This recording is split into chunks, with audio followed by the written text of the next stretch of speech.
What if I told you that the man who built a billion-dollar empire grew up in a housing project and watched his father lose job after job, with no health insurance and no hope? Would you believe that pain, not privilege, was the foundation of success?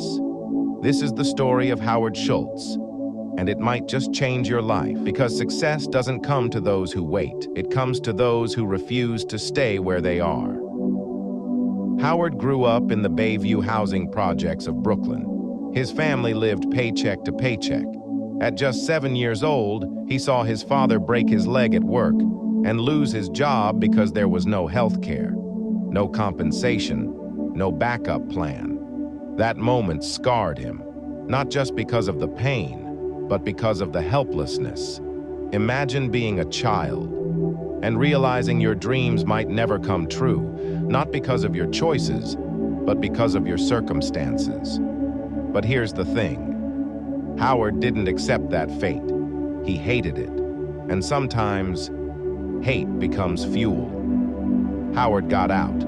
He earned a football scholarship, became the first in his family to go to college. But it wasn't glamorous.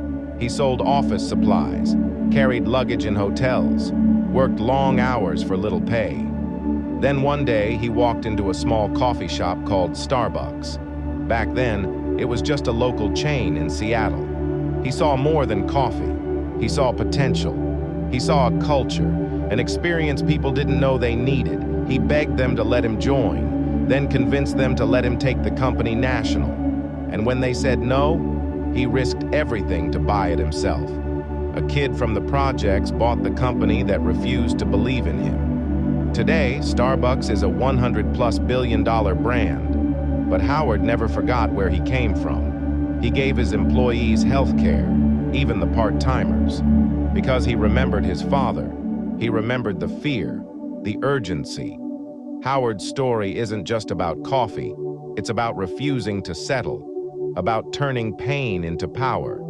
So ask yourself, what are you tolerating today that you were never meant to settle for? What dream have you buried because it felt too far away?